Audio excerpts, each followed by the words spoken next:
The mRNA technology has really an extraordinary potential, not only for COVID, but for all infectious diseases, for that matter, that can be prevented with a vaccine. Actually, its applications extend even beyond infectious diseases to many other areas, including metabolic diseases, genetic diseases. There are really no limits to the use of mRNA, because mRNA is the message that is sent by the genes to execute their code, which is the code of life.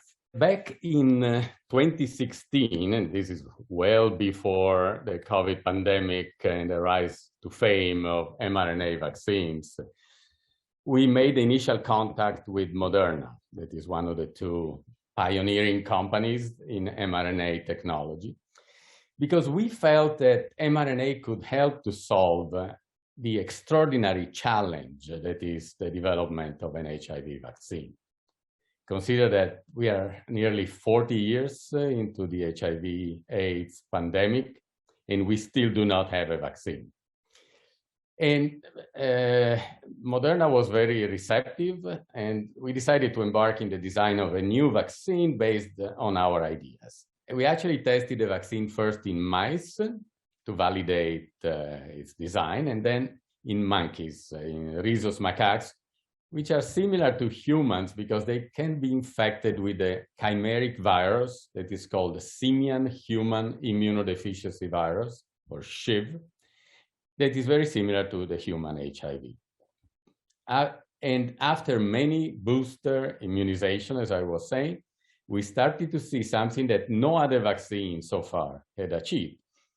That is the appearance of antibodies with a broad spectrum of activity that can neutralize many different isolates of the virus from many different parts of the world.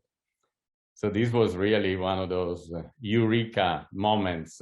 We believe that if everything goes well, we might be able to inoculate the first dose in a human arm by the end of this year.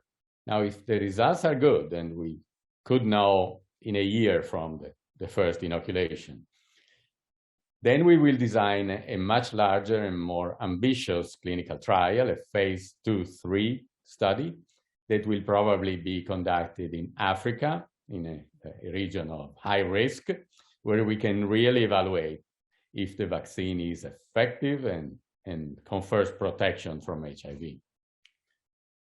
I don't want to be overly optimistic, but if all goes well, we may begin this larger trial in 2023 or maximum 2024, which of course is really exciting.